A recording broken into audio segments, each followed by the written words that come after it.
देखो अभी अभ्यास 1B।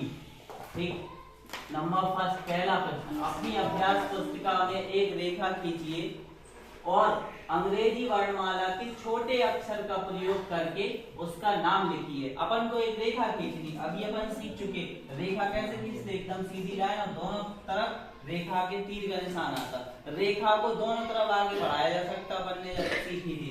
तो एक रेखा खींच दी, इसका स्मॉल के हिसाब से नाम लिखना था, तो रेखा एल, कोई भी नाम दे दो किसी भी रेखा का, एल एम एन।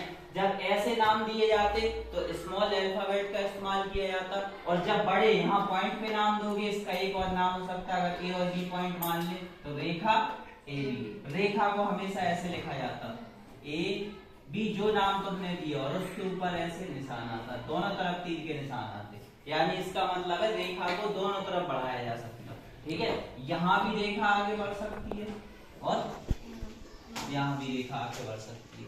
ठीक, नंबर दूसरा प्रश्न, अपने आसपास में उपलब्ध वस्तुओं की सहायता से कोई ऐसे उदाहरण दीजिए जिनसे रेखाओं का बोध होता है। ठीक, जिनसे पता चले कि रेखाएं हैं, कौन कौन से, जैसे पटरी का किनारा हो गया, एक तरीके से सीधी रेखा है, मेज का किनारा हो गया, पुस्तक का किनारा हो गया, रेल की पटरी भी एकदम सीधी होती है, रेखा ही तो है रे। ठीक, तो ये रेखाओं के क्या हो गए, कुछ उदाहरण हो गए, और भी बहुत सारे उदाहरण हो सकते। ठीक है, जैसे क्या है ये, गेट का किनारा है, व्हाइट बोर्ड का किनारा सीधा है, एक सीधी रेखा का उदाहरण है। अगला, रेखा और किरण में अंतर, चित्र खींचकर स्पष्ट कीजिए। अंतर बताने दोनों में क्या अंतर होता है। रेखा का विस्तार दोनों दिशाओं में असीमित होता, दोनों तरफ बढ़ा सकते रेखाओं को, इस तरफ भी और इस तरफ भी। इस रेखा को अपन आगे भी क्रॉस कर सकते और इसको भी आगे बढ़ाया जा सकता। ठीक, यानी रेखा का कोई भी अंत बिंदु, मतलब अंत बिंदु नहीं होगा जहां वो खत्म होगी। ठीक, रेखा का कोई अंत बिंदु नहीं होता। ठीक, रेखा को दोनों दिशाओं में असीमित बढ़ाया जा सकता है। ठीक है, तो यही देखा, रेखा का विस्तार दोनों दिशाओं में असीमित होता है तथा इसका कोई अंत बिंदु नहीं होता है। अब इसके विपरीत किरण पे आ जा रहा है, किरण में केवल एक ही दिशा में बढ़ाया जा सकता है, जिस तरफ तीर का निशान हो अपन किरण को उस तरफ बढ़ा सकते हैं। ठीक, और जहां यहाँ खत्म कर दिया इस पॉइंट पे ओ पे, तो ये इसका कौन सा बिंदु कहलाएगा, अंत बिंदु। ठीक, एक ही अंत बिंदु होगा, ए इसका अंत बिंदु नहीं है, क्योंकि ये आगे बढ़ सकती है, बढ़ा सकती है किरण को। ठीक, तो किरण में केवल एक ही दिशा हो सकती है, एक ही दिशा में बढ़ेगा जहाँ तीर का निशान है, इस तरफ या इस तरफ। रेखा को एक ही दिशा में बढ़ाया जा सकता है, इसका कोई अंत बिंदु नहीं होता है। ठीक, दिए गए प्रारंभ बिंदु निगमन बिंदु ए तथा अन्य बिंदु बी से होकर जाती हुई एक किरण खींचनी अपन को ए और बी से जाती हुई। ए उसका निगमन बिंदु मतलब प्रारंभ बिंदु जहां से स्टार्ट होगी, और बी उसका एक अंत बिंदु है, एक जहां एक अन्य बिंदु, अंत नहीं अन्य कोई दूसरा बिंदु है जहां बी स्थित है। ठीक, तो यहाँ पे अपन ने ए माना, यहाँ से किरण को स्टार्ट किया और बी पे यहाँ लाए और इसको आगे भी बढ़ा सकते। तो इसे लिखते कैसे हैं, किरण ए बी, एक ही तरफ तीर का निशान होता है, जिस तरफ वो बढ़ रही वो उस तरफ आएगा, बी की साइड बढ़ जाएगी तो बी की तरफ तीर का निशान होगा। ठीक, अगर इस तरफ बढ़ती तो बी ए कर देते अपन, पलट देते। ठीक, जिस दिशा में बढ़ेगी वही वाला लास्ट में आएगा।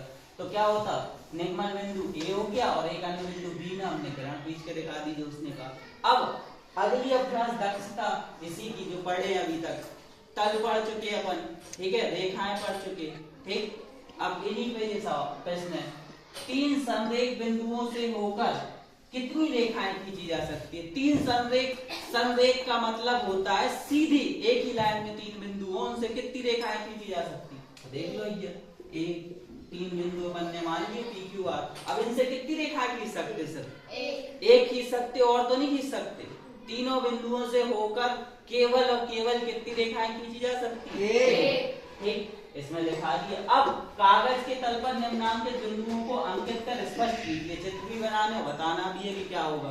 अगला, एक बिंदु से कितनी रेखाएं खींची जा सकती है, एक बिंदु से तो अपन चाहे जितनी खींच सकते हैं, यहाँ बढ़ा दो, यहाँ बढ़ा दो, कहीं पे भी, इस तरफ भी, इस तरफ भी, इस तरफ भी, कभी खत्म ही नहीं होगी, कितनी खींच सकते हैं अपन, असंख्य रेखाएं खींची जा सकती है। दूसरा, इसी का दूसरा प्रश्न, दो बिंदुओं से कितनी रेखाएं खींची जा सकती है भैया? दो बिंदुओं से तो एक ही खींची जा सकती है। पॉइंट ए है और ये बी है। जब भी इनसे मिलाओगे तो एक ही रेखा बनेगी ए बी। ठीक, तो रेखा ए बी ऐसे लिखा जाता है। रेखा में दोनों तरफ तीर का निशान होता, किरण में एक साइड होता जिस तरफ बढ़ती हो, और रेखा खंड में दोनों में तीर के निशान नहीं होते ऊपर। ठीक, अगला तीन बिंदु जो संरेख नहीं है। संरेख का मतलब है एक लाइन में नहीं है, अलग अलग है तीनों बिंदु में से दो बिंदुओं से कितनी रेखाएं खींची जा सकती? हमने तीन बिंदु मान लिए ऐसे करके, कहीं पे भी ए बी सी मान लिए। अब इनको आपस में मिलाओगे, कहीं पे मान लो, यहाँ मान लो, इस तरफ नीचे मान लो, तब भी कितनी खींच सकते अपन? तीन ही खींच सकते, और तो नहीं खींच सकते। ठीक, तो तीन बिंदु जो संरेख नहीं है, दो बिंदुओं को मिलाकर कितनी रेखाएं खींची जा सकती? कुल मिला के तीन। और उनके नाम हमने इस क्षेत्र से लिख दिया, ए बी, बी सी और सी है। ठीक, ये रेखाएं हो गई। अगला चार बिंदु जिसमें तीन संरेख नहीं है। तीन संरेख का मतलब है तीनों एक लाइन में नहीं है, तीन एक लाइन में नहीं है, दो हो सकते। ठीक, संरेख नहीं है में से दो दो बिंदुओं से कितनी रेखाएं खींची जा सकती हैं? दो दो बिंदुओं से। अब अपन ने 4 पॉइंट माने, कहीं पे मान लो, जरूरी नहीं है ऐसे मान लो, ऐसे मान लो, संरेख नहीं होने चाहिए तीन लाइन में।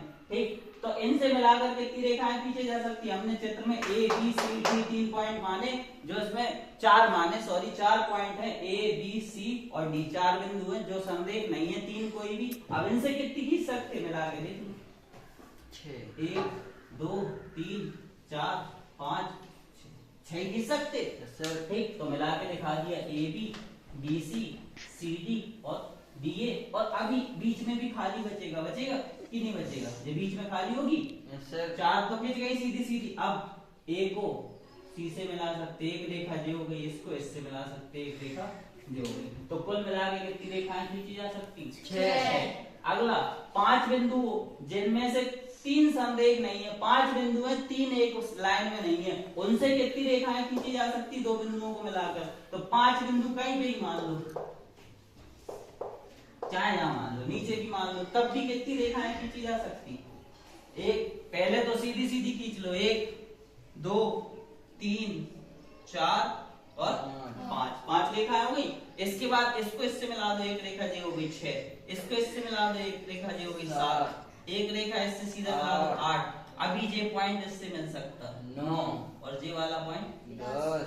ठीक, 10 रेखाएं खींची जा सकती। अब हमने पॉइंट माने थे ए बी सी डी ई, और इनके आधार पे रेखाएं कौन कौन सी हो गई? A B, B C, C D, D E और ई ए, 5 जो हो गई। इसके बाद तथा ए को डी से मिलाया, ए डी और ए सी, फिर बी ई, बी डी, फिर कौन सी?